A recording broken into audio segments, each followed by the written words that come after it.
Good morning and hello everyone, and thanks for joining us today. My name is Michael Ernecker at Bankenverband, Austrian Bankers Association.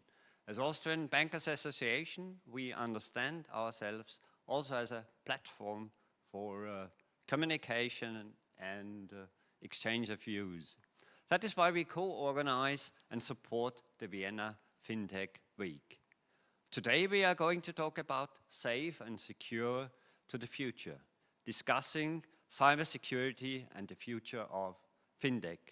And to get there, we have to move to the dark side. Intriguing. For today's program, I'll pass on to Christoph. Christoph, the floor is yours. Thank you. Thank you very much, Michael. Hello and welcome from my side as well. Hello and welcome to FinTech Week Vienna 22. As Michael said, today's event is called Safe and Secure to the Future.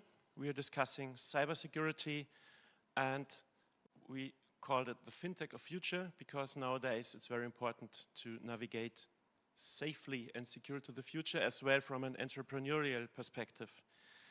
I am working for Technicum Wien Academy. We are providing further or continuing education, and I hope that this will be the same for you, a little education and inspiration. Our program today is comprises 4 talks. You know, the first talk is going to be about cybersecurity. We take the topic of security very literally here, and then we are coming to the perspective of entrepreneurial view of things. And the last talks are more or less about the future and a little wrap-up of FinTech Week, because this is the closing event of this FinTech Week, although it seems like we just started it. But that's it for this FinTech Week. And now I'd like to give the stage to Certitude Consulting. Mark Nimmerrichter and Roman Ferrig are going to show us a simulation of a cyber attack. So, floor is yours. Thank you, Christoph. So I want to spare you a long introduction. Just a few words from our side. We are from Certitude Consulting. We are a consulting firm specialized in information security. So we are advising clients from the financial services sector, from fintechs, software developers, and also other industries in cybersecurity matters. We also do vulnerability research, so we look into new kinds of vulnerabilities. If we find something new, we inform the vendors of the software products and tell them how they are vulnerable and how they could fix it. And afterwards, we also usually publish this research. We do many other things, but I want to keep it short. My name is Mark. This is my colleague Roman. We have been in the industry of IT security for the last 10 years. We've done penetration tests, hacking simulations. We have done consulting projects for secure software development, which is especially relevant also for fintechs, secure development processes, and everything in that regard. So we have split our talk into 3 parts. The first part will be a cyber attack that we will show live from the view of a victim. So you will see the victim and the victim's perspective, which is probably similar to your working environment. In the second part, we will kind of repeat this attack, but also with the attacker shown on the screen, the attacker screen, so you can actually see what happens in the background, what does the attacker do to conduct this cyber attack, so that you can really understand how it works under the hood. And the third part, we have actually just added it yesterday to our presentation. It's something quite brand new. It's a new so-called zero-day vulnerability called Folina, which is probably being talked about only since the last few days. It's a vulnerability that nobody is actually safe from, because there is no update, there is no patch. Microsoft is still working on resolving this issue, so probably your organization is vulnerable as well. So pay special attention also to the last part of our session. Yeah, without further ado, I will hand over to my colleague and we will start our demonstration and simulation. Okay, hello also from my side. Here on the screen you can see the system of the victim And as we can see here, the user John Doe is currently logged in onto the system. On the desktop, we see different kind of documents. For example, a simple text document here. Yeah.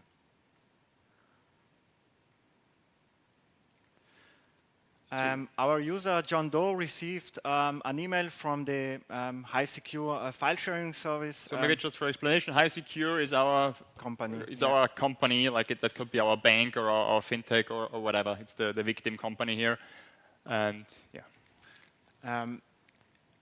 This email looks familiar to John Doe, so he clicks on the link. The email is stating that a new file was shared on the platform. Yeah.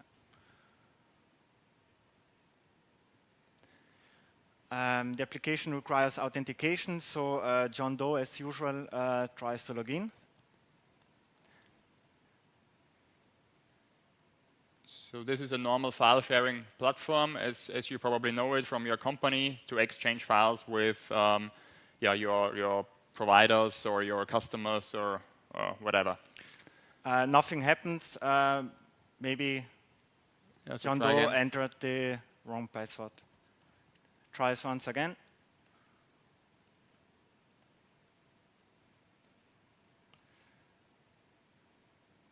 Wrong password again. Yeah, try again.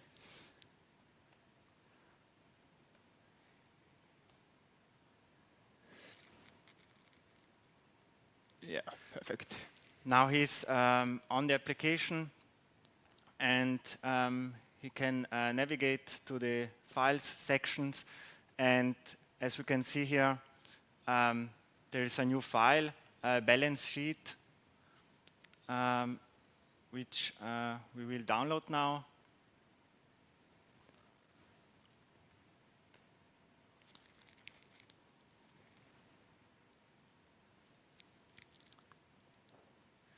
The warnings, as usual, are ignored. Yes, and now shortly we will see what happens with the system. Yeah. Maybe enlarge the balance sheet. The victim just works as usually with his Excel files.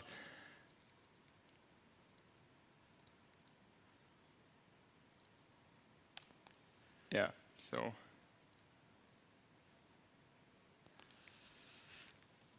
Not really something unusual for the user so far. But as we will see in the next few seconds, something is happening in the background. So already at this point, the attacker is doing something, and we will see in a minute like what the attacker does, but the result will be shown.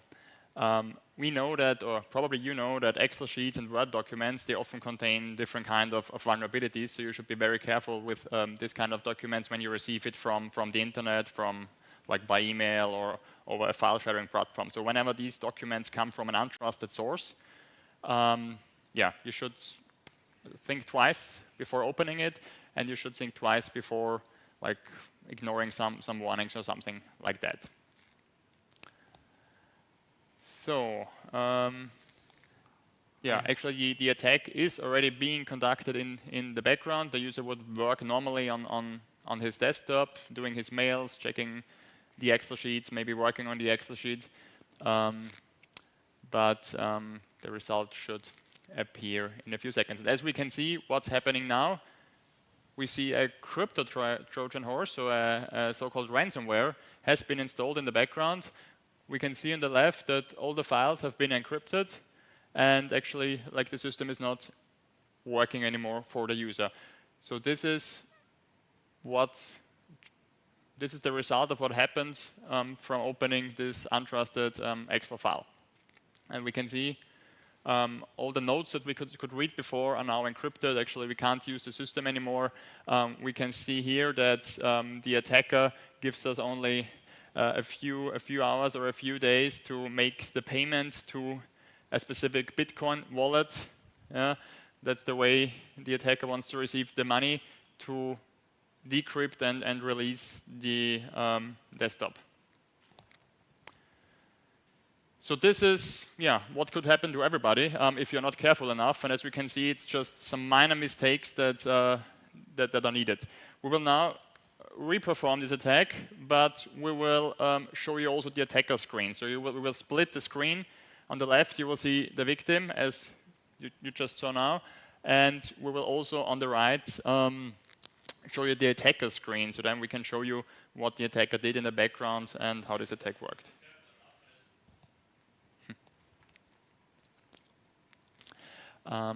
Give us a few seconds. We just have to prepare the part 2 of this demonstration. So now this is the attacker's screen that's just being loaded for our next demonstration.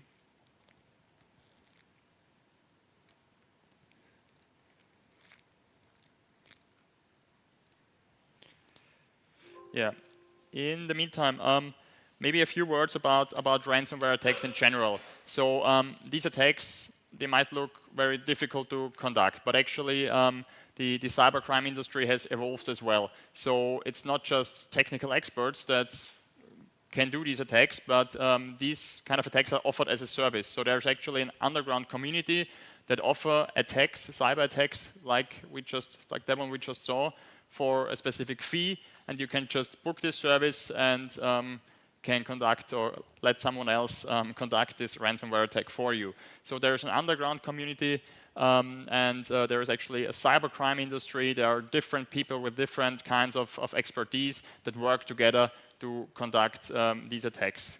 They can be booked as a service. Especially for fintechs, these attacks are especially important because fintechs usually are very reliant on their IT. They are actually also software development companies, which means that they have a large attack surface. They are exposing their APIs on the internet. They are all dependent on their IT. If some of their systems don't work anymore, usually their whole service cannot be provided anymore. And it's quite dangerous and costs a lot of money if you lose a few hours or a few days even of your services. So I think, Roman, we are ready for the second part. So now we will kind of explain how this attack happened. For the orientation, on the left side we have again our system of the victim, and on the right side we have the attacker machine, which we will use to carry out our attacks. As we saw earlier, the user John Doe received an email from the high secure file sharing service.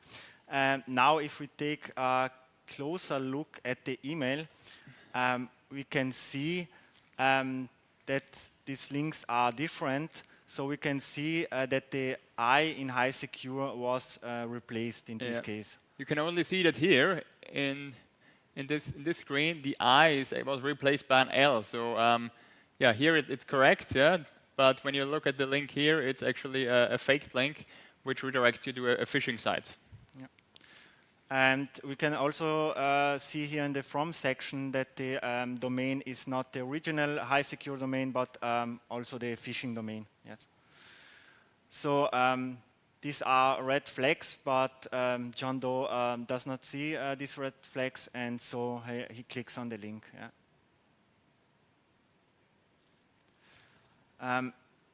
Again, we can see this is not the original high secure domain, but our phishing domain that we set up. Look. Exactly. Now the user tries to log in. So, and here you could see that something happened. So here you could see that something was sent to the attacker when the user entered the password. And if you look closely, actually the password that the user entered was sent to the attacker. We can see in the log that this was grabbed here.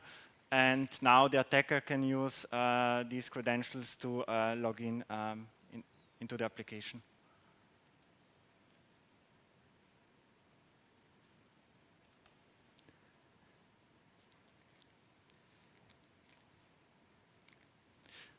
So we will go to the file sections again.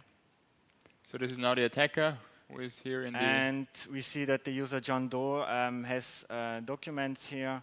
Now what we can do is download the documents, replace the documents, but what we will do now is to upload a new malicious file.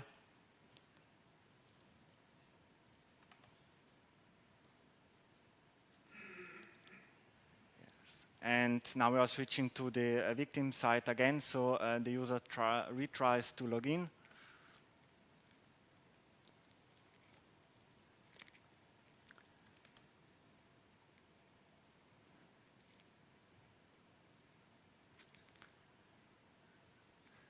And yeah, a new file appears here. So he downloads the file.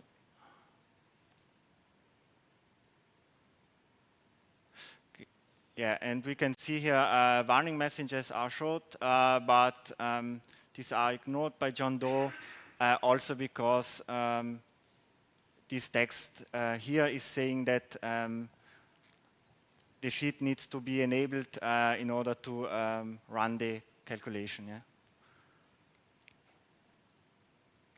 So it's actually these 2 clicks which are the next mistake by the victim. Yeah, the first mistake was he clicked on the phishing link, entered the wrong password, which was very tricky because the sites looked exactly the same. And the second mistake was that the user ignored the warning messages that were appearing on the top of the Excel sheet. We see that in the background, code was executed on the victim system, and a connection was established to our attacker system. So now we can execute arbitrary commands on the victim system. I'm using here a post-exploitation framework, which we can use to execute different kind of attacks. We can see we have a new agent here, and now we can interact with this agent.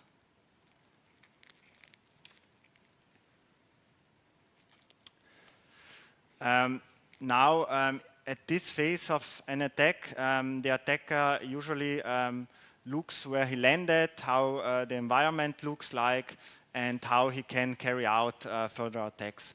So, for example, we can try to find out which user is logged in on the system, and as we already know, it is the user John Doe. And we also can use modules.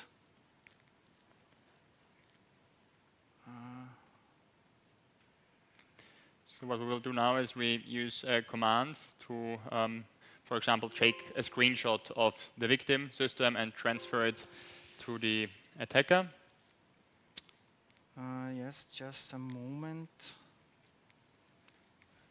So the framework on the right-hand side, it's called Empire. It's an attack framework. It's a software that attackers can use. Even you can use it. You can download it. It's kind of it's free, available for download, and it's often used by different attackers to conduct attacks.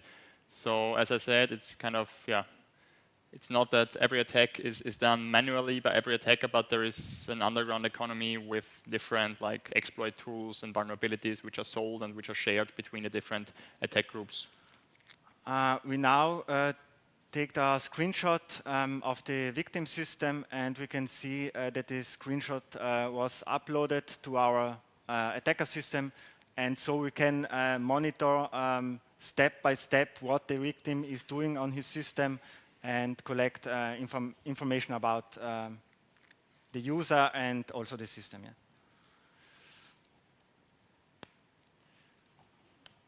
Yeah. Then we go back, and what we can also do is to look what kind of documents maybe are saved on the desktop.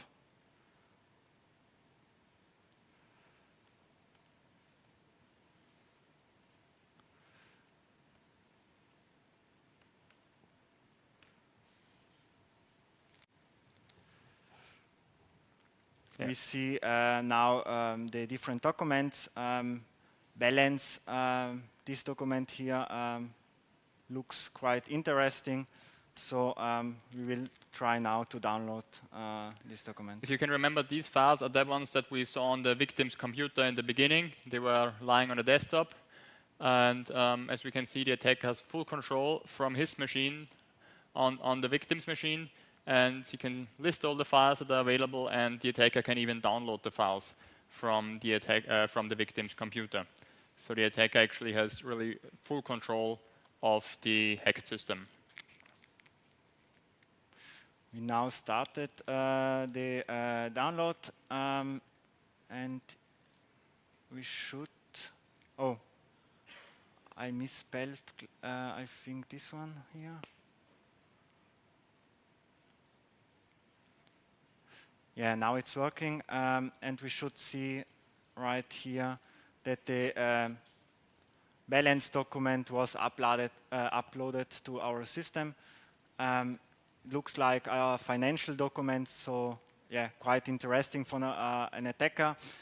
Often data exfiltration is often done also by cyber criminals before data is encrypted on the victim systems, so that later on this can be used for extortion.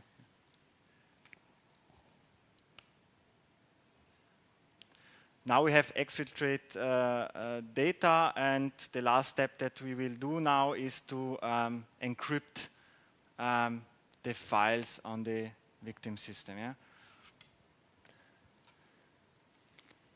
So that's the typical steps of a cyber attack. First, the attacker looks around on the system. The attacker looks at balance sheets to see what company has the attacker targeted, and what are the financial capabilities. So then the attacker can calculate which ransom the attacker will demand to release the system. So for example, for a smaller company, it will be maybe a few thousand, and for a larger company, it might be a few millions of ransom that the attacker demands. So the attacker really makes a calculation based on the public information or the information he finds on the systems in regards to revenue and profit and things like that.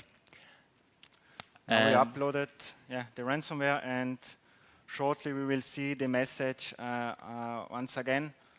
Yeah. So that's actually, now the victim is encrypted, and the ransom is being demanded, and the attacker, the victim cannot work anymore because all files are encrypted. And that's when usually the alarm bells ring.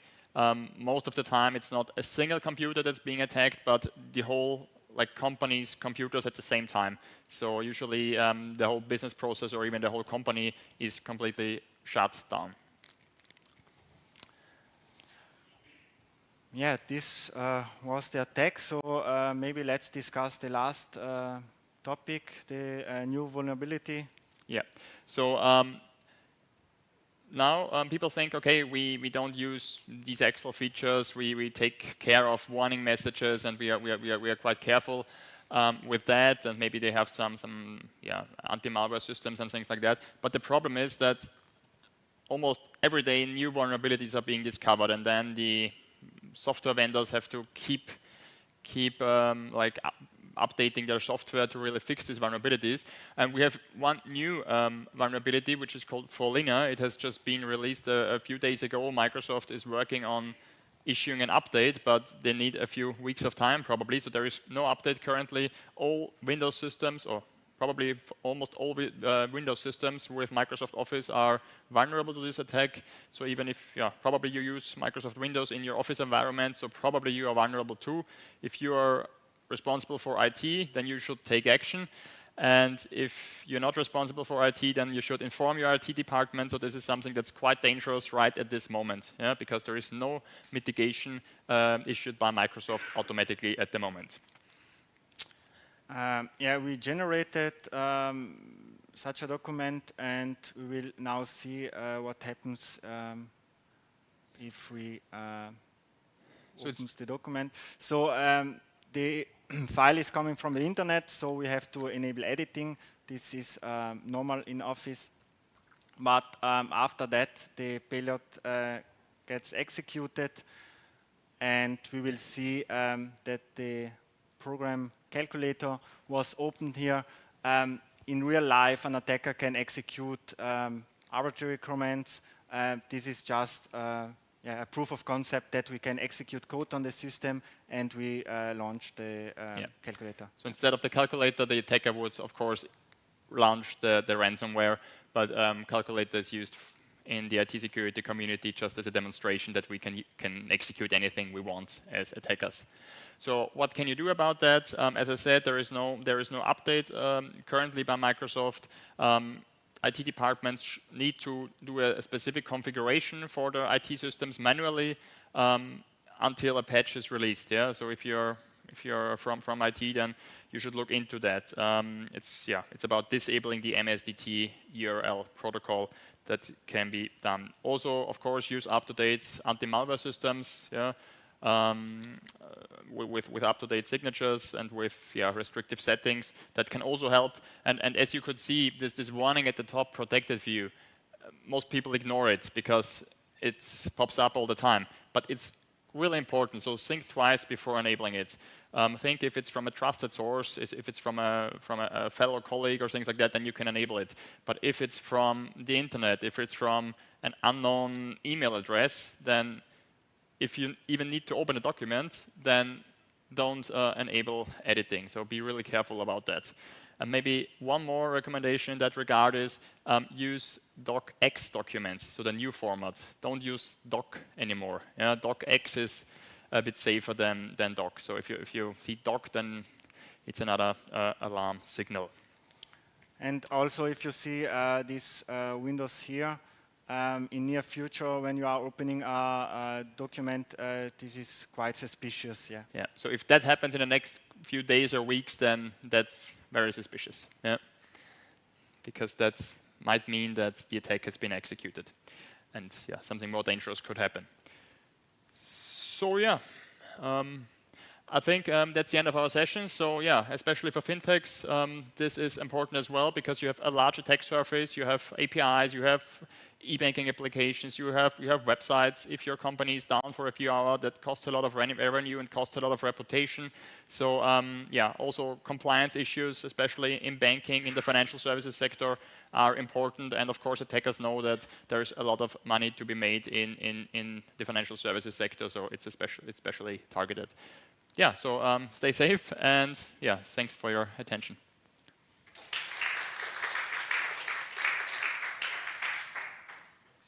Thanks a lot to Roman and Mark. Do you have any questions in the audience? Then I have one, because you already mentioned some advice, and I know that cybersecurity is not trivial, but are there any more quick wins, or let's call it the homework every company can do, or if a user can do?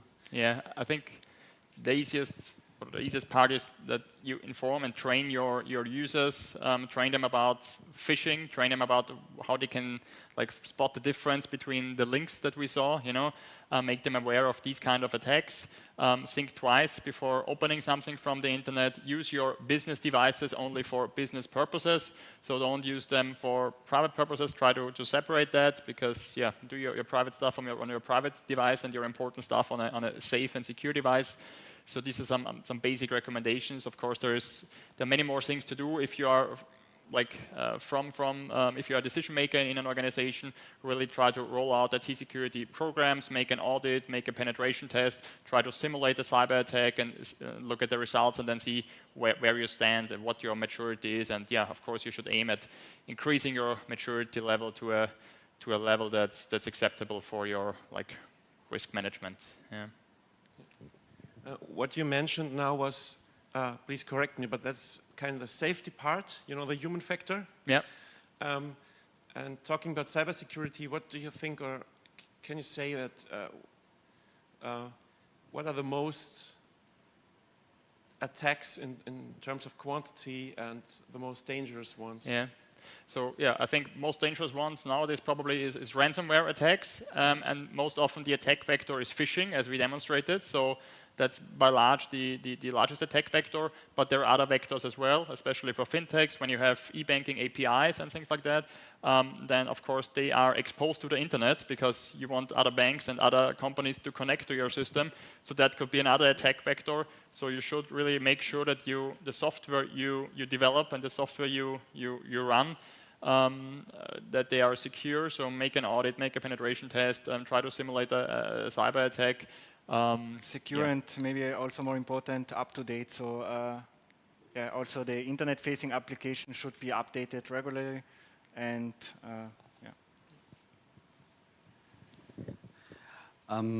Maybe a quick question. There are not many governmental organizations who use Linux, but using Linux, could that be a low-hanging fruit, or are there any attack vectors on Linux as well? Do you know any attacks that happened?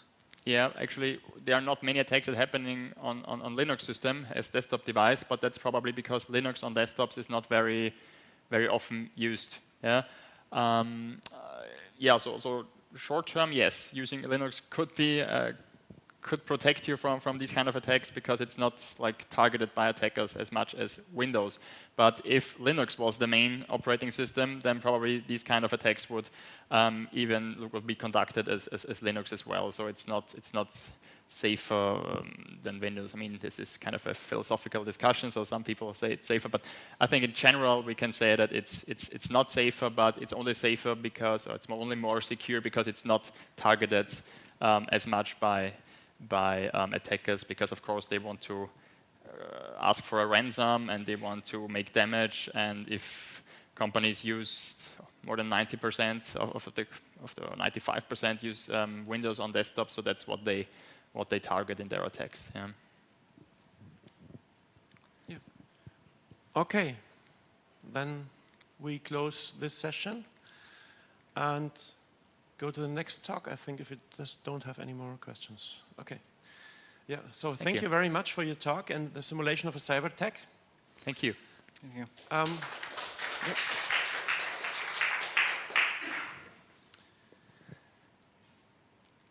Now we will move on to the next talk. And, you know, it was very important to us at FinTech Week to invite fintechs, or maybe in the next case we could call it RegTech, but you know, that's quite an academic question. Next talk is going to be by Bernhard Reiterer, CEO of Signd. Please, Bernhard. Signd, the claim is one-stop frictionless onboarding, so you can see where this is going to. We are talking about ID verification, risk assessment, digital signatures, and KYC, and topics like that. And Bernhard proved that he implemented big ideas with minimal resources as a fintech, and that's another big point in my opinion, because, you know, startups are supposed to be agile and innovative and whatever, but the urban legend is they cannot handle serious infrastructure or things like that. And Bernie proved the opposite, as many fintechs do.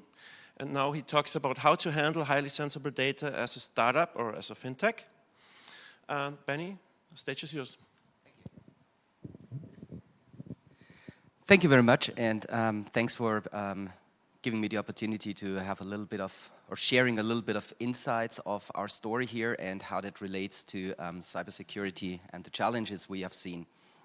It was quite mind-blowing to see how this attack before was carried out in a super easy way, and in talking business terms also in a very, very scalable way. I just remember also have been at an event this week at the KSV 1870 Credit Circle, and there the Austrian police was also talking about cybersecurity and everything that can happen, and what are the current threats. And it's kind of frightening how easy those things are really going. And you know, when talking about cybersecurity, and I'm very, very thankful about you guys talking about the human aspect of that. Because it's not, cybersecurity is not just about technology. Quite on the contrary, a lot of it is about how we interact with information, how we as humans are actually exploitable.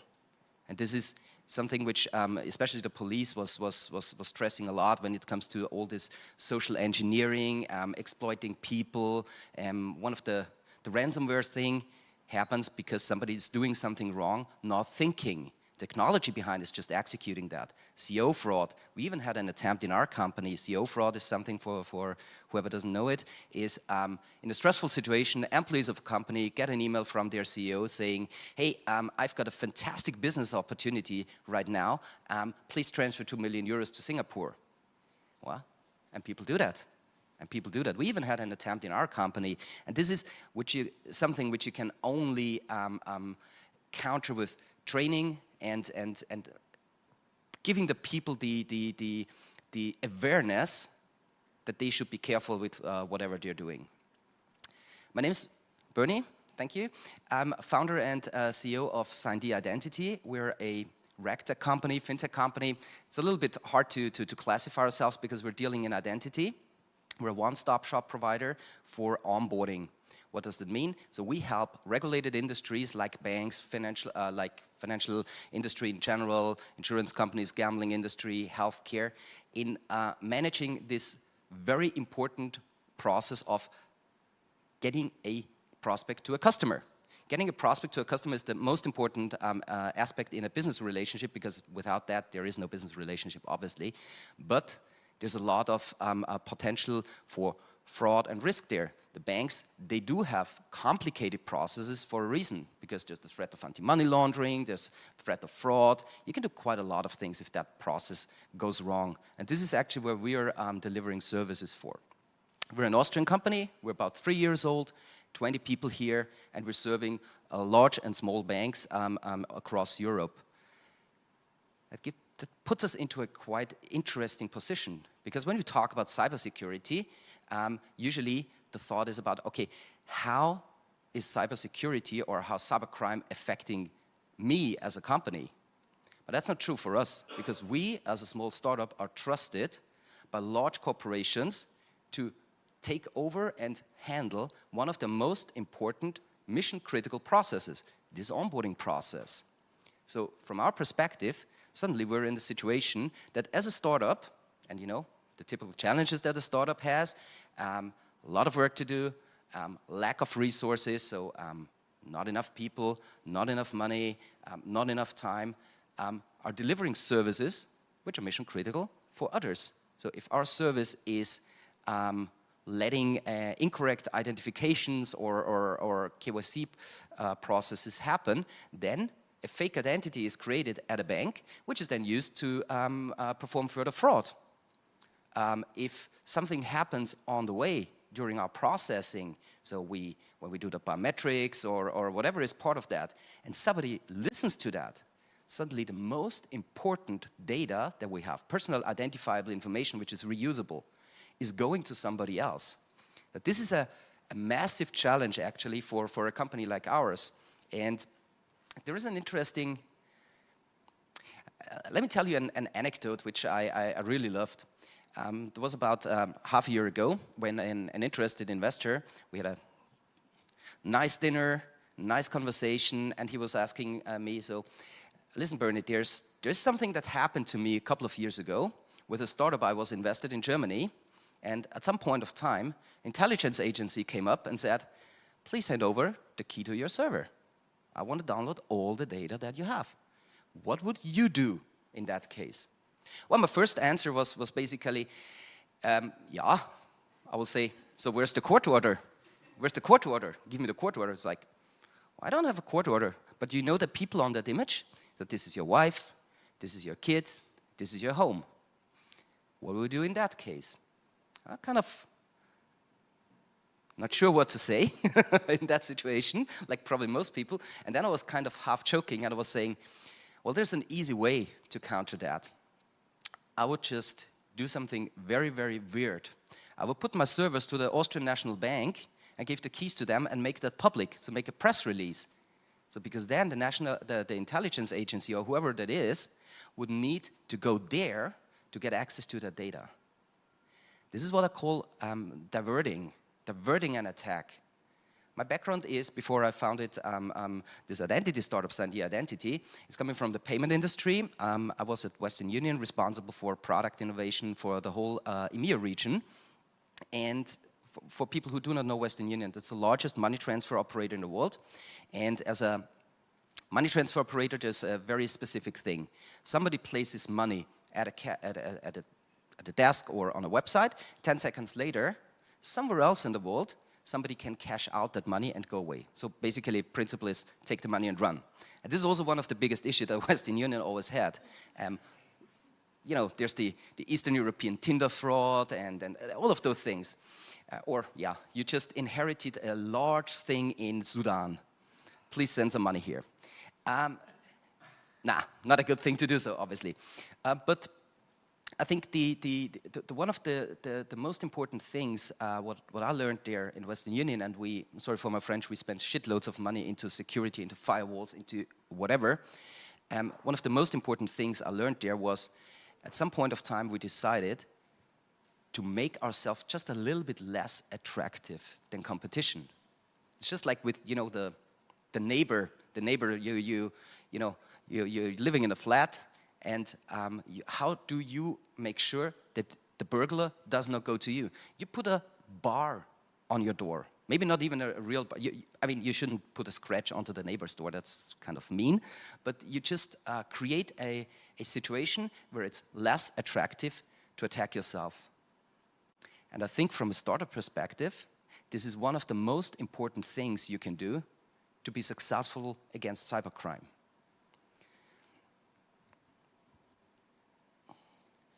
I think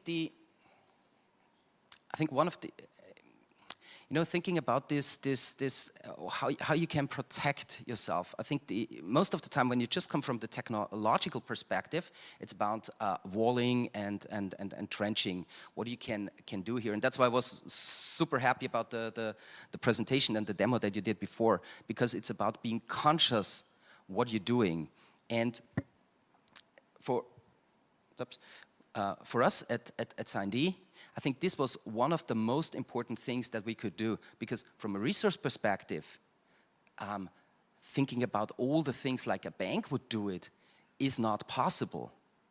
But thinking about the processes and how actually the humans are interacting, this is always possible.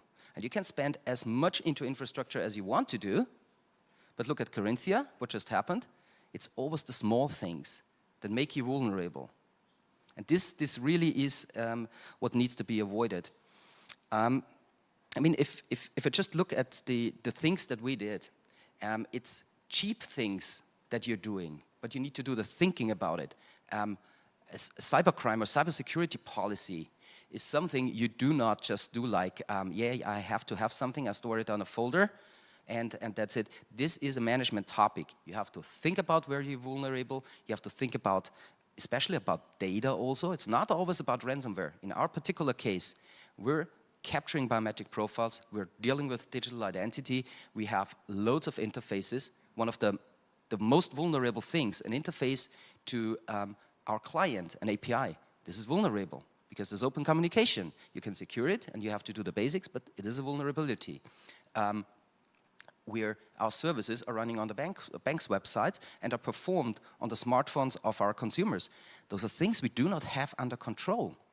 You have to add a lot of things, but you also have to have a concept about what's happening with your data. Us, for example, we do not store any data. We performed checks, we capture data, we perform checks, and we have a strong separation also on how we deliver the results to our banks actually, or actually where they can collect the information. So it's about setting the process in the right way, still doing the basics, the transport layer, security and stuff like that is something you should be like, obvious.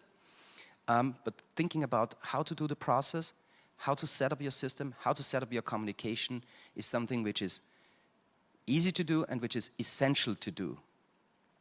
The other thing, obviously, is really of making sure that the people are always aware of what they're doing. The CO fraud thing, which happened to us, it was like two different things. The one was like the typical CO fraud. There was an email to my CFO, where saying, "I need 250,000," and for whatever reason, I don't remember that. He was actually writing me an email when he shall send that.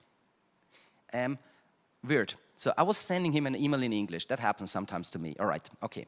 But also, I was closing the email with "Best regards, Bernhard."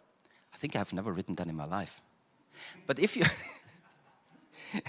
but if you're in a stressful situation, there's loads of things to do. Those things happen, and there were already millions sent around. Another thing, very, very typical thing, somebody new in my team of operations got an email from me, which was asking him to buy prepaid vouchers from his own money, and yeah, of course, I'm going to reimburse that. I would never ask anybody to do that. Nobody shall ever do something like that. So those are small things which you can train people there. It doesn't always have to be like ransomware, but the ways and the methods are built on the same foundation, actually. And I think one thing is also important, and this is about the rule of the wording again. Make yourself unattractive. Because if you're an attractive target, the cyber criminals are investing heavily into attacking you.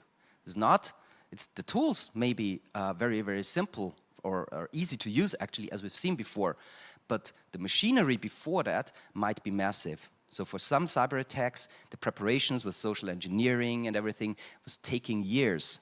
There are things which we simply do not think about it. I think many of us will have some company cars here. But what happens if you give back a company car after, get a new one or something like that?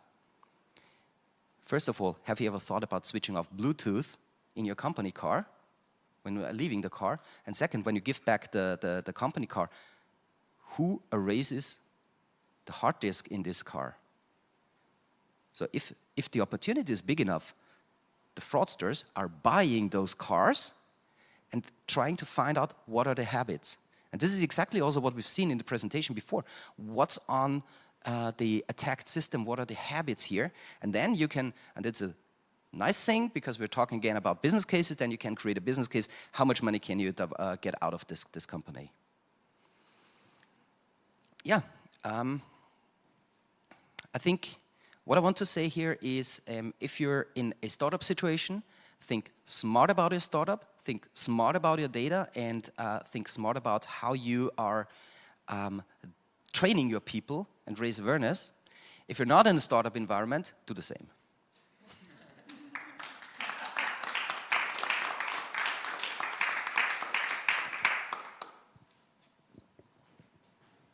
Thank you, Bernie. Any questions? Yep, please.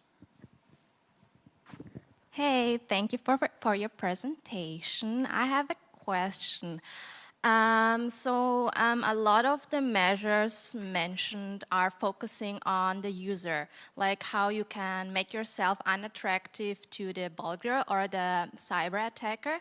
So my question would be, what is the potential, like in the other direction? Like, is there potential to make the cyber attacker themselves unattractive? Like, are there measures to put on the attacker themselves instead of always training people to increase their capacity to deal with cyber attacks? Like, are there more preventive measures for the future possible?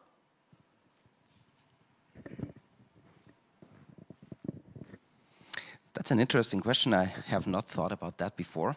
To make the cyber attacker less attractive, I think that's looking a bit into the future.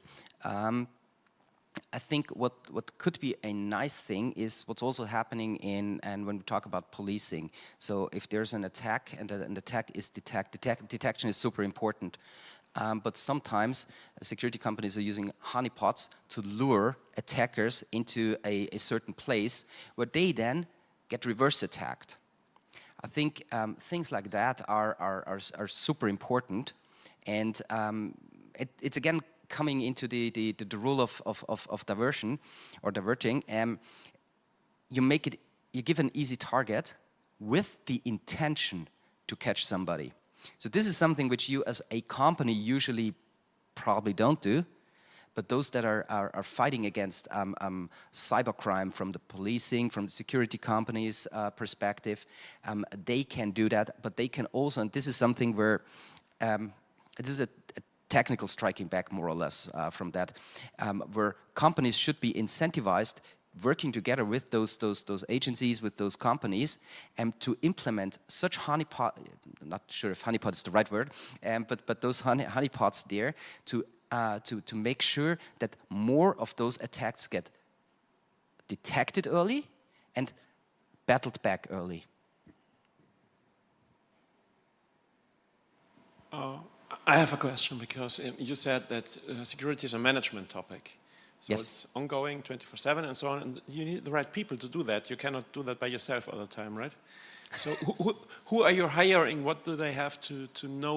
What's their education or their competence? And or do you have a chief security officer, or how do you do that? Let's talk next year. No, it is, you know, if you have a company, 10, 15, 20 people or something like that, it's hard to have a dedicated role for that. But it's an interesting thing. We're just starting an ISO 27001 certification now. And we're also learning from those things, not just what we're doing, but how the stuff is done. For example, one of the requirements there is, the ISO needs to be somebody who's not in the management and not working in IT. I thought, that's complete bullshit. Why shouldn't the CISO be somebody not working in IT? Because it's an IT-related job, but it does make sense.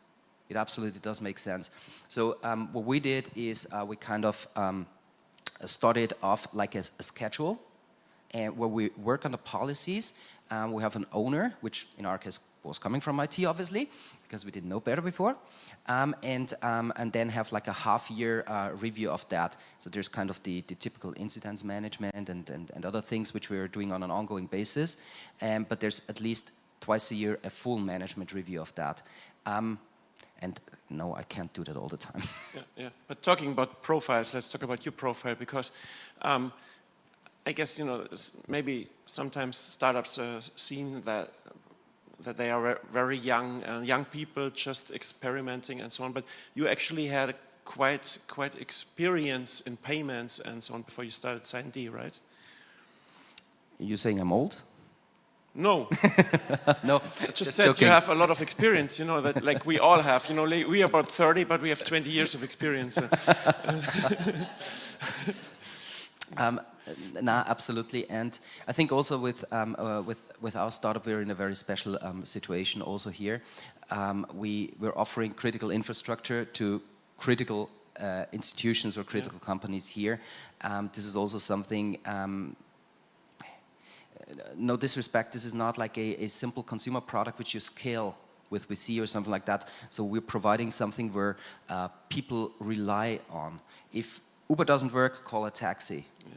If our service doesn't work and we're redirecting data to a cyber criminal, then I don't know, Bavak, Unicredit or somebody like that is not doing business and is basically selling identities. So this is something where a certain knowledge, previous knowledge, a certain network is also important, because many of the concepts that we're having, many of the services have been established because of heavy interaction with the institutions that we're serving here, and you just need to know them to be able to do those interactions. That's what I meant. You didn't start from scratch.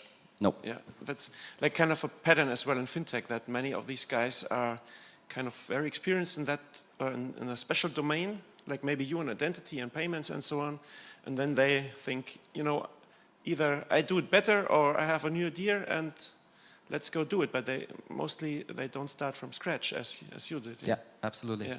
Yeah. One last, yeah. Oh. Thank you for a great talk. You were mostly talking about phishing attacks and ransomware, which are obviously the most prevalent attacks. And since you're from the digital identity sphere, could you maybe talk what attacks could happen, like, for example, stealing digital identities, or what attack vectors are existing now, what could exist in future, what measurements you have against it? That would be really interesting to hear. It's a super interesting thing, especially because the We talked before, the concept of identity is something which is for most people not, they don't understand it really what it is. I think it's quite interesting if we start talking about a couple of numbers. So for example, there's the databases which show the number of broken identities, stolen identities, cases of impersonation. We're talking about 56 billion records. 56 billion records of broken identities, of passwords, of information that is that's available for abuse. You get a credit card number for 50 cents already. With a verified CVC, it's going to cost you 75 cents. So this is a mass industry, identity, because you can do a lot. Just as a case that happened like, I think 4 years ago, there were prepaid SIM cards bought in, well, must be 4 years ago actually, prepaid SIM cards bought in Passau, which were used to open thousands of bank accounts in Germany. With those bank accounts, they opened yet another account, and then there was massive fraud going into the tens of millions actually, everything happening within 1 month. So a fake identity fraud, synthetic identities is something which is an extremely attractive fraud case because it's super replicable, it's mass business, and it's fully automatable. So what's going to happen? It's going to definitely increase. We're going to have more and more profiles. We already don't know how many profiles we have. We don't know how much data is out there in the world about us. We're always probably afraid of you know, being the glass human or something like that. Yes, definitely, we are. We don't know the extent of what we are, and we don't know how much of our data is already abused here. What can be done with that? I think the one thing is always education. You know, you don't share data just to see 5 more minutes of a video. It's just bullshit. But the other thing is there's also some extra control that you need to have over those data. There's the initiatives from the European Union about like an EID. If those things are then connected in a safe place, then you suddenly start knowing where your data is, and start knowing is the first step actually to make it better at.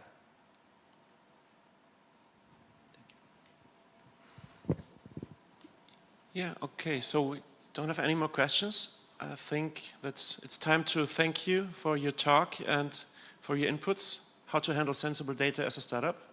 Thank you. We are now going to have a little coffee break before we go to the next talks, a wrap-up of FinTech Week by the host of FinTech Week, by Alex. And then we have a talk by Wikifolio, one of our FinTech flagships. So see you later.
Week Vienna 2020 to the event Safe and Secure to the Future.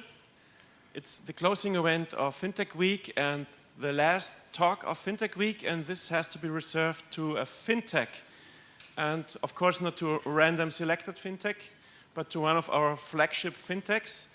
It's Wikifolio, and it's Wikifolio's anniversary, the 10th anniversary, so a good moment to give the stage to Andreas Kern, the CEO and founder of Wikifolio.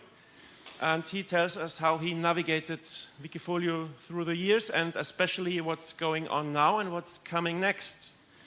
What a great final talk of FinTech Week. So the stage is yours, Andreas.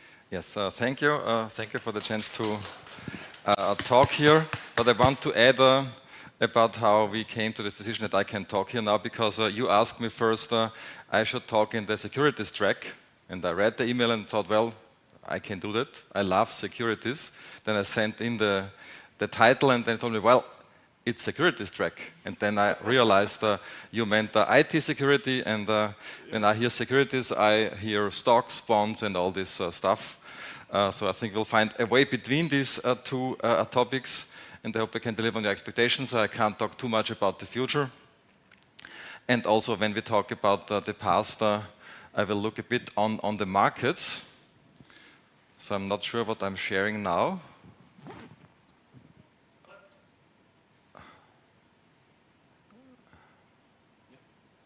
Yes.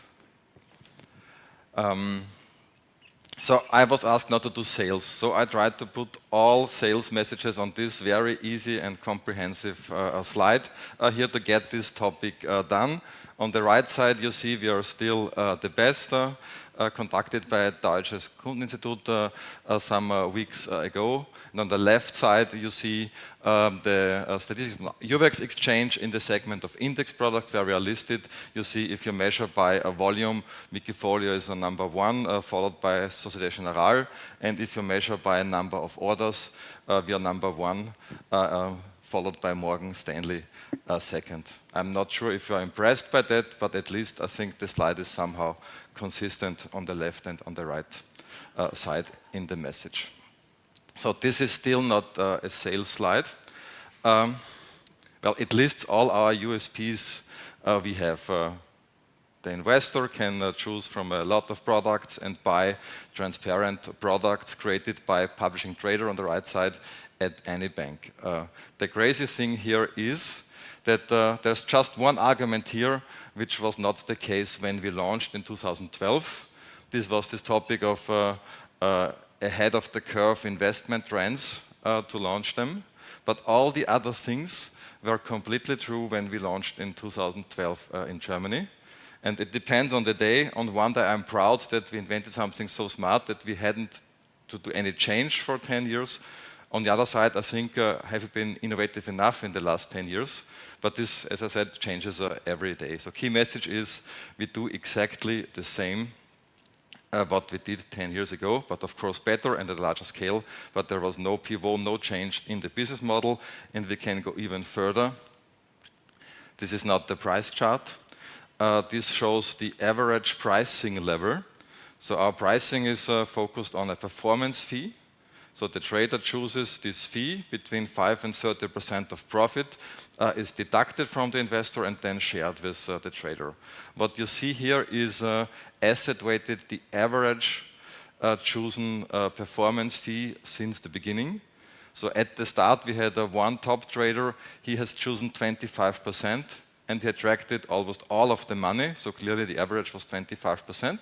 Then we had some volatility, and then since about 2016 or so, it's extremely stable, close to 10% performance fee. This means we hadn't to think about pricing for 10 years. We are not even involved because the trader proposes in the range, and the investor chooses. So economists really love this chart because this shows that the platform can find the optimal pricing point for a product. So as a conclusion or as a result, when you invest in a Wikifolio, you get something like a hedge fund, but at half the price, because normally if you buy a hedge fund, you pay a 20% performance fee, so you get it here for 10 So I'm really excited that pricing is a no topic for us still. But will be in the future, but I can't tell because we will produce a new product, and in this case we will choose then a very aggressive pricing strategy, and Wikifolio is a fair pricing, but we make a reasonable margin as a company. So this is one of our products, but it's still not a sales chart, because I want to highlight the topic of cybersecurity. As mentioned before, many topics are also created as a financial product. Security is one of these, and I like this guy especially because Dirk Althaus, in his main profession, he is a security expert. He consults security startups in their business development, so he is extremely aware of all the things that go on the market. He started quite early with us, and you see here in green his performance on the platform compared to Nasdaq and the DAX chart. So he delivered a great outperformance for many years, and then at least in the last months, security went down as Nasdaq, but not more. So it's really a great product, and I don't want you to buy it. Well, it's outstanding for performance, but don't buy it. But look into the portfolio, you'll see all the stocks he has chosen, and I think it's a quite good market overview of public companies that are in this area of cybersecurity. One more chart on security. Of course, we have learned a lot. You can imagine that with 9,000 products in the large community and I think 40 billion flow so far, there are some people outside who are not all altruists, who want to get some advantage and try to cheat our platform. And then we have a mix of elements in the design of the platform. So the first, the green one, is more on the customer or behavior side from KYC process. Then we educate the trader. What he is allowed to do is one aspect. We look at the strategy. We have a lot of monitoring in place, and also very important, the last one. It's here just search filters and risk KPIs, but it's a much stronger thing because we guide the attention of the customers. If something goes wrong with a strategy, we have maybe 5,000, 10,000 people observing and then telling us that something goes wrong. So there's a lot of features and processes in the green area, and in the blue area. These are more or less principles that also help to put the incentives right. So the first one, track records cannot be cheated or deleted. So if a trader is on our platform, we have a full KYC with all the passport stuff and address check involved. And then there is no way to delete it once the product has been created. Not on our platform, and we also distribute the data to about 20 other platforms. There is no way to reduce this track record. It's, I say, at least as safe as it would be on blockchain, but without using any blockchain here. The trader also has the financial incentive. He just gets the performance fee. So if he has bad behavior, he doesn't earn money. Number three, real-time transparency. You see everything in real time. And the last one, investors can buy and sell at any time, is very important because the trader knows if he has a misbehavior, customers sell immediately. And all these things together have allowed us to create 9,000 products with 500,000 different underlyings, which is a lot of complexity, but we have a very low effort in monitoring all this stuff. So now let's step back a little bit and look at the market in general. We have here two perspectives. On the left side, the retail investing perspective. On the right side, what's going on in the startup ecosystem in venture capital and private equity business. And these things, of course, are highly related. So on the left side, we have this retail investing, which was a huge trend, and I see 5 major drivers there. The first one, of course, is crypto, which has made the people think in a new way about money. We had the COVID crisis, people were at home, were bored, and thought about investing instead of consuming things outside. We had the interest, we had the emerging neo-brokers that offer zero commission rates.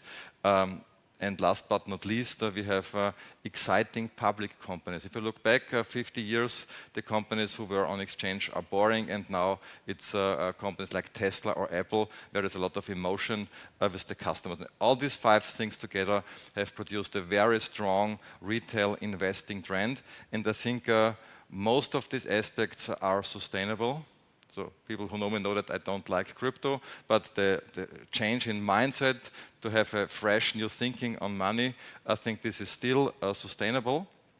So I'm very optimistic that this investing trend will continue in the next years. Clearly it will be much more difficult to select the right stocks.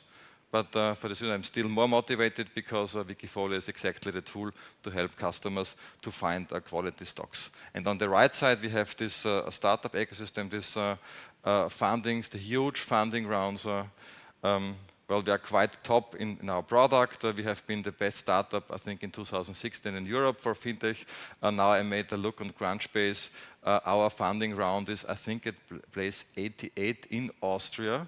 So the rounds we done are really small compared to what happened later, but this has really changed in the last months. Different aspects, interest is rising. A lot of money came from the US. We see that the US large investors want to reduce exposure in Europe because of war-related and currency-related risks, and this makes a big drop in investment activities in the startup area. This is a lot of pressure. I think there was different articles last days that many startups are forced to cut costs. We had this Klarna example to lay off 700 people. So this here again will produce a focus on quality startups. But of course, luck plays a big role here because if you have funded half a year ago, you have a chance. If you don't have funded and you need money and you have not the perfect traction, it's very difficult, I think, now for a startup to get money at a good valuation. So to think more about this craziness that has happened, let's have another perspective. So I don't want to comment on the brands. I don't say that every N26 customer is just a shopper, but if you take a shopper, maybe he might like N26 just to have some orientation. But if you think about money, there are these different categories how you can be or how you could classify your thoughts. The first one is we have fans. If you talk about crypto or Tesla investors, there is a big hero. Or you talk about the principle, be decentralized. If this is the main driver of your thinking, I think you're not even a speculator, you're just a fan. Second, if you believe that you can sell something later at a higher price, you are clearly a speculator. I think most crypto investors are still also in this category. Then we have the investors who love to own companies that produce value for customers to make a profit.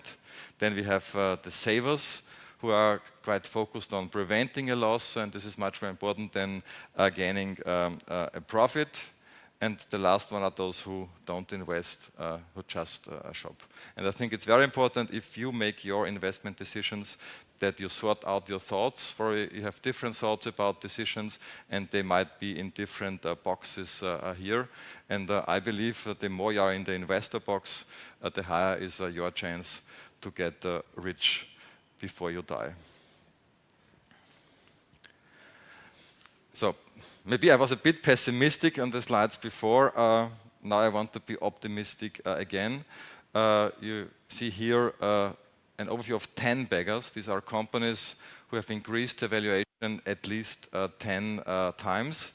And you see this from different decades. I think it's very interesting to look back that you see that McDonald's was a 10-bagger and started in the 60s. In the 70s, we have Walmart. In the 80s, things like Microsoft.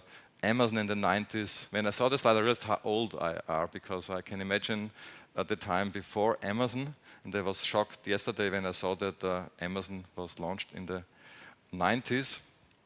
So I'm really old. Okay, let's continue here. Then we have the new topics here on the right side. So the message is 10-baggers have been there for many decades, so it's very proven. If you compare this to crypto and ICOs, I can't name a single ICO that is still here, but stock market IPOs are very consistent. You see here a deep dive on the left side, the success rate, the chance that an IPO becomes a 10-bagger is always between 4 and 5%, and this is stable since we had data in 1960. So I really believe that there will be more 10-baggers in the next decade. And just to add to this statement on the right side, you see the most important 10-baggers on our platform. And you have to consider these are 10-baggers where traders have realized the gain, and we are just here 10 years. So it's less time compared to many other companies here. I just want to comment here on NVIDIA, for example, where several traders had a performance gain of 8,000%. This means not 10 times, 80 times of the stock price. I double and triple checked it, but it's right. NVIDIA was at 2 or 3 euro when we began and is now around 300 euro. So 10-baggers are there, they will be there in the future, and people are able to discover them. So just to have a very accurate view on the overall performance, you see here all larger Wikifolios we have in our database and two different charts to assess the overall quality.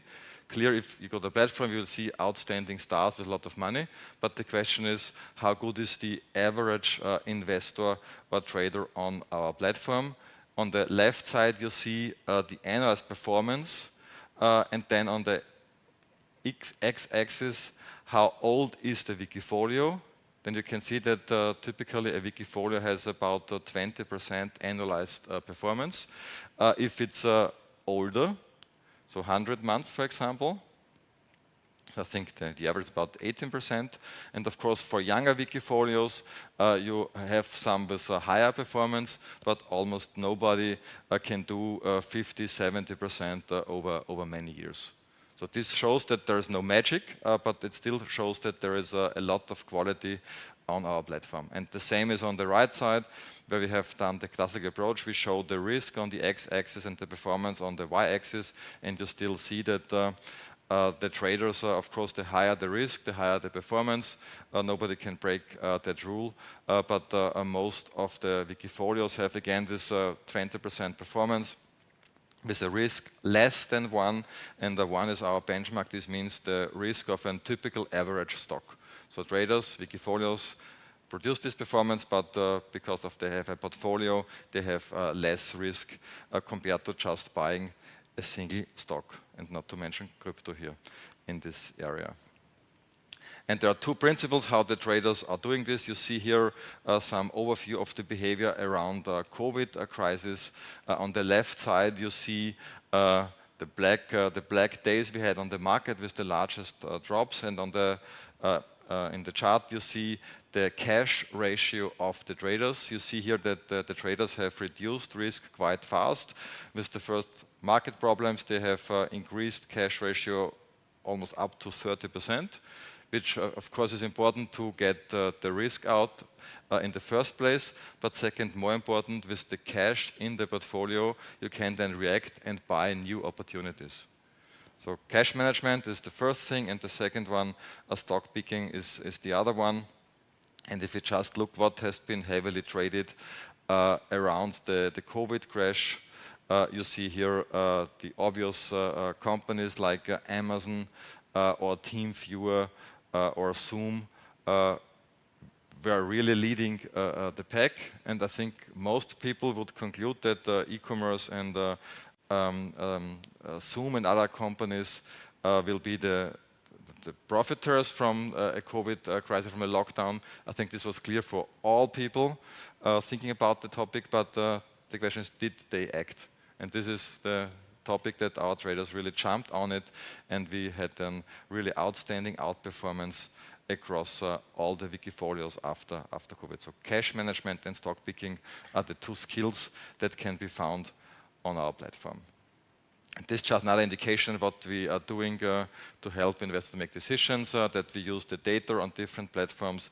We create different lists, for example, and publish this on other websites. This is one example from Cash magazine, where we have every week 4 lists about stock trading. You see here the fear of missing out list, where traders jump on a trend and buy companies with increasing prices. My favorite list is buying the dip, where traders jump on companies that have lost market valuation to get an easy start at the company. So we are heavily growing our ecosystem still. You see 4 examples from the last months. We have the first zero commission broker, also adding Wikifolios. We have Comdirect, the #1 in Germany, who offers free saving plans on our products. Then recently Fontobel joined and added more than 100K products to the platform. And we have now online our content format on the homepage. So we are heavily growing these things, and we'll continue our path. But I think my time is almost over, and I'm quite happy because we are somehow in the stealth mode. I don't want to talk too much about what we'll do in the future, but we are hiring. And the last thing I mentioned before, my advice is try to get rich before you die.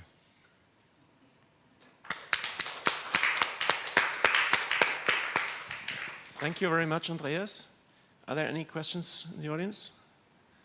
Because otherwise, I try to pick up the topic that you're hiring. And do you consider yourself as well as a tech company? Of course, your business case is trading, but you're a tech company, yes, actually, right? Clearly, we are a tech company. Yeah. The name is Financial Technologies. Yeah. And I think we created the company name in 2008 already, 3 years before launch, with this fintech in the name.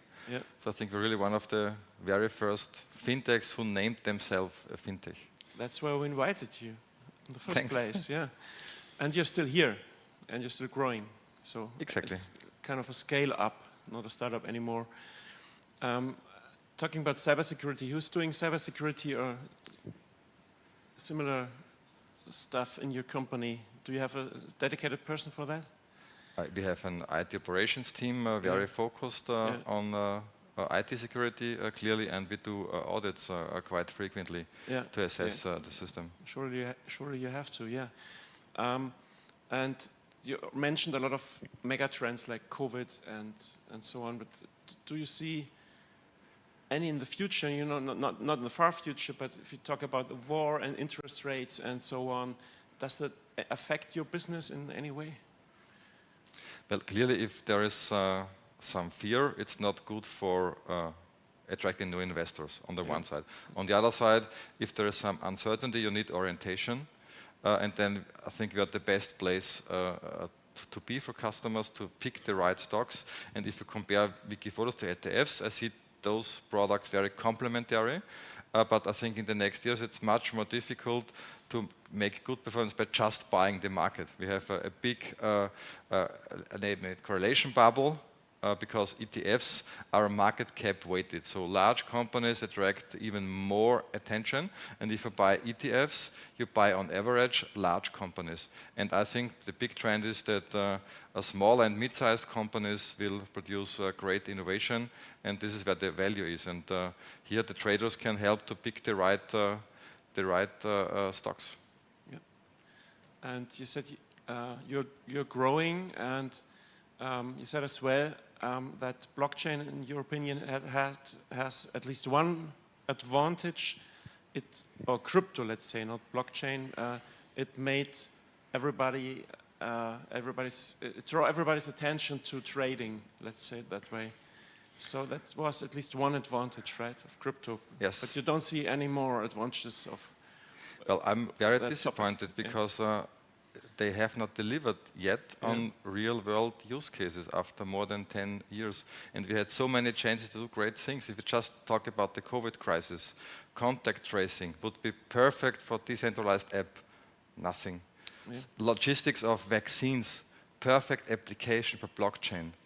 Nothing. all these obvious use cases. Custody of stocks.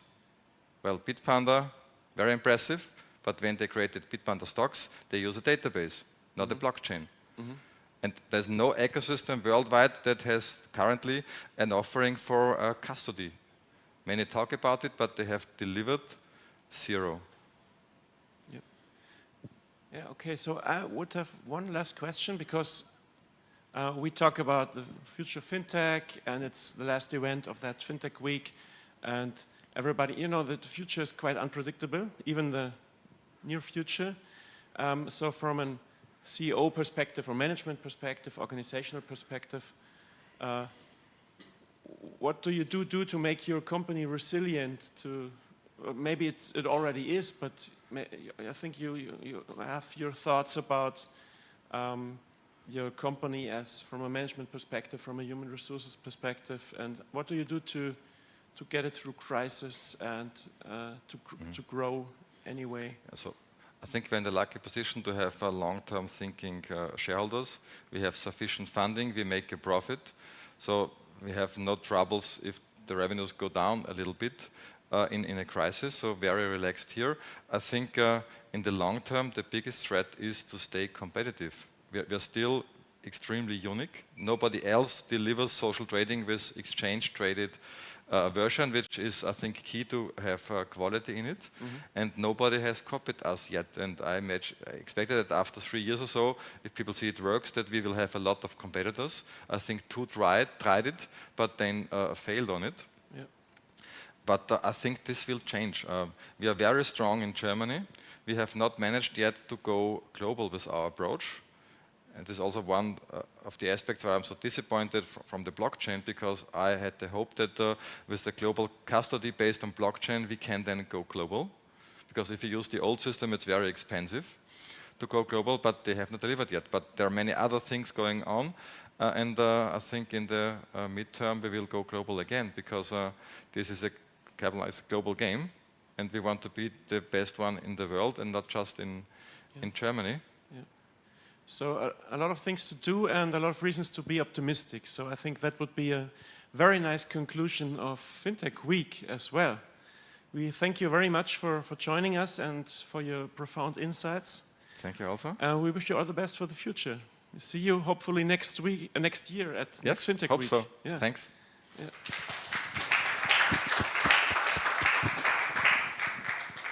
And now we are really closing this FinTech Week, and it's the privilege, of course, to do that for one of our hosts of FinTech Week. The other one is Stefan Punkel, who cannot be here from Bankenverband, but Alex is here, and you have a little wrap-up of FinTech Week. So.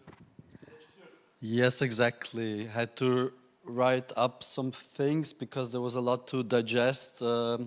We had also events yesterday until late, so I had to write this up today actually. So yes, basically in the name of the FinTech Week, namely Stefan Punkel, like mentioned, from the Bankenverband, Kerstin Huber from Vienna Business Agency, FinTech Austria, as well as Christoph Henrichs, who co-organized 2 events at the FinTech Week. Thank you very much. I want to thank all participants who are live and here. Actually, there's a benefit also for coming to the FinTech Week, because the FinTech Week is part of the Vienna Up. It's the biggest decentralized startup festival in Europe. And you can get wristbands right there in the back. And with that wristband, you can get free Viennese wine and coffee later on Karlsplatz in front of the Karlskirche. So, like I said, there's a benefit of coming, so thank you. So let's wrap up the FinTech Week. Like I said, we had 12 events happening, over 40 partners. I will read them, almost all of them out at the end. But like every year, we reached out to the community and asked, okay, what are the hot topics in FinTech right now? What should be covered? So it's a really community-based event as well. So we always ask the community first, what should we cover? So we started this FinTech Week already last Friday, actually, so it was a proper week, a whole week of 7 days with the Sustainable Blockchain Hackathon by NIR, Protocol and Sustainista. Sustainable because, of course, there's the notion that blockchains are not that sustainable, but obviously this is debatable, and there are sustainable blockchains as well already existing. Yes, also with prizes to win. So there were 3 teams who I think who won some prizes, also by NEAR Foundation, by the NEAR Protocol. And yes, we then continued the Monday actually with events on banking or banking for a better world, hosted by Bank Austria UniCredit. And it was really refreshing to see that Bank Austria was not solely focused on how to make banking more green, but they were really talking a lot about climate change in general and the problems we face as humanity in general. So that was really refreshing. They had as guest the CEO of Teach Austria, because I would say it's not just about climate that makes the world sustainable, it's also education, I would say. The CEO of Amundi, the CEO of Glacier, and with a panel on sustainability by the WWF, which was really interesting. And then we continued the Monday with a big tech focus, because it should be about tech and fintech as well, obviously. So FH Technikum Wien Academy hosted a great event. Thank you again, Christoph. With how future technologies could impact the fintech sphere. So we had great talks by Dr. Krizek of FH Technikum about quantum computing. That will be a really interesting topic in the future in general, especially regarding cryptography. It could break cryptography probably, so that's a topic that will be covered in the next years, definitely. Then we had also talks on how AI is used in the fintech ecosystem by Ms. Jedrasevic of PaySafe, and Sabrina Kuhn and Alexander Stieger by Bank Austria also told us about predictive analysis in the banking system. And with a last great talk by Alexander Schatten of SBI Research and Zoltan Fazekas, who were like opposing each other a bit, because Alexander Schatten was really critical of many innovations that happened in the sphere, but also thankfully Zoltan is really great in explaining what's innovative about blockchain and Web3 in general. So it was a really nice little boxing match, you could say, at the end of the event. And this event ended by an event by Accenture Austria.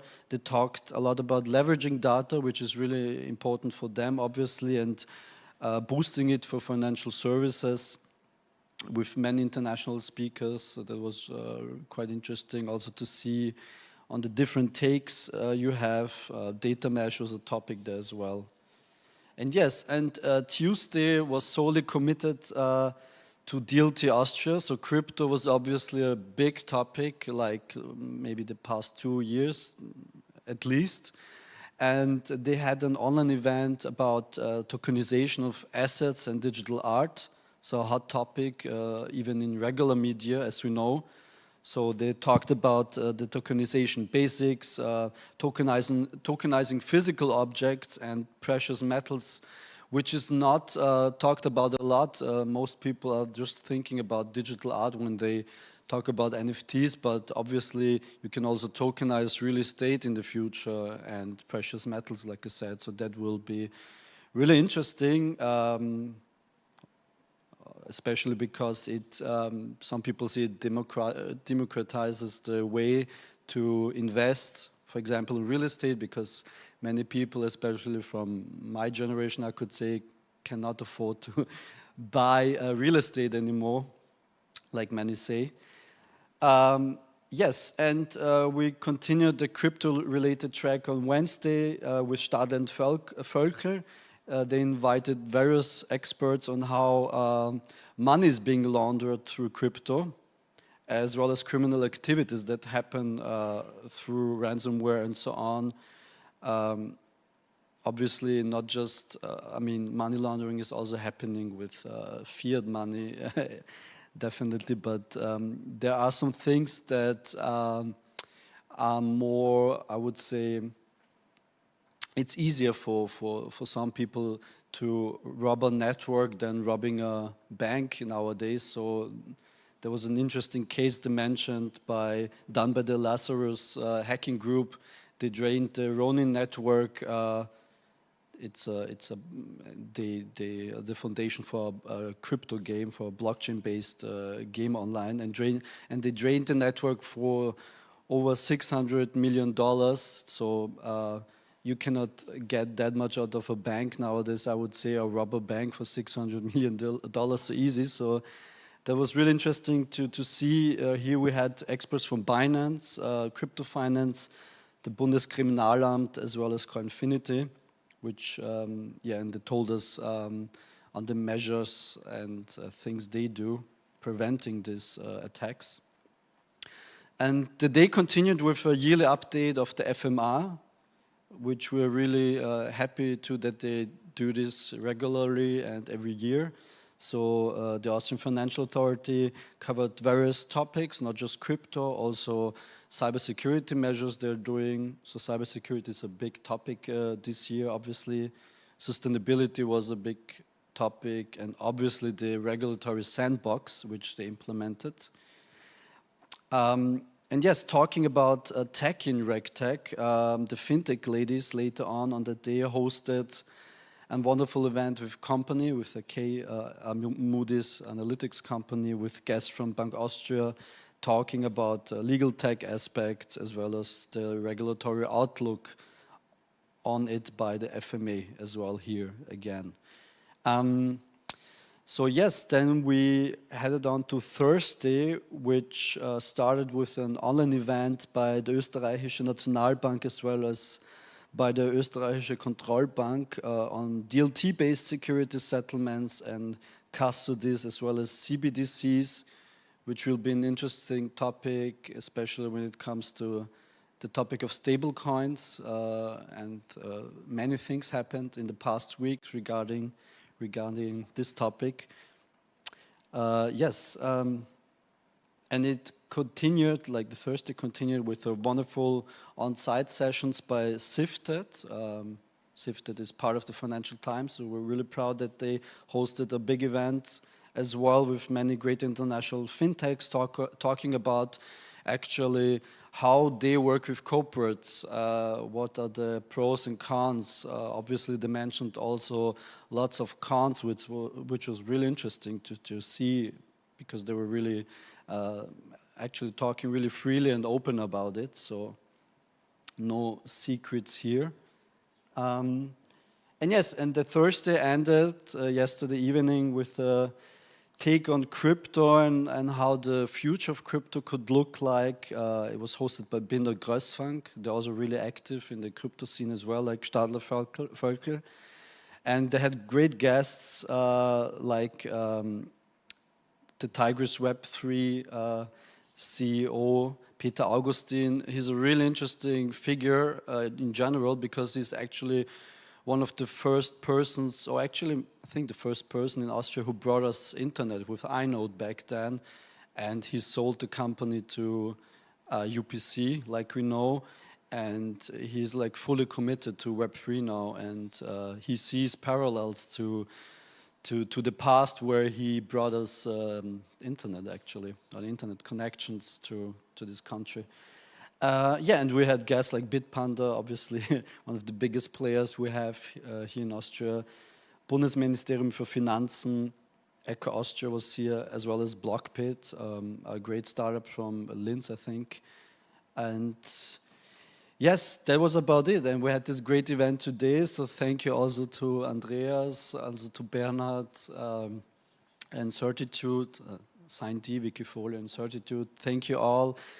I think this is my last chance to mention almost all partners we had. So thank you again to Bitpanda, Binance, Bank Austria, Raiffeisenbank International, FMA, Stadler Völkel, Rechtsanwälte, Binder Grossfang, Rechtsanwälte, Company, Riddle & Code Energy, Blockbit, Riskine, PaySafe, FH Technikum, Wien Academy, Accenture, AET, Austrian Institute of Technology, SBA Research, Fintech Ladies, DLT Austria, and so on and so forth. I mentioned the others one already. Thank you again. FinTech Week will happen next year again, I'm sure. Please keep an eye on us on fintechaustria.org or org. We'll soon bring out some news about the next year's FinTech Week. And thank you again. It was a pleasure.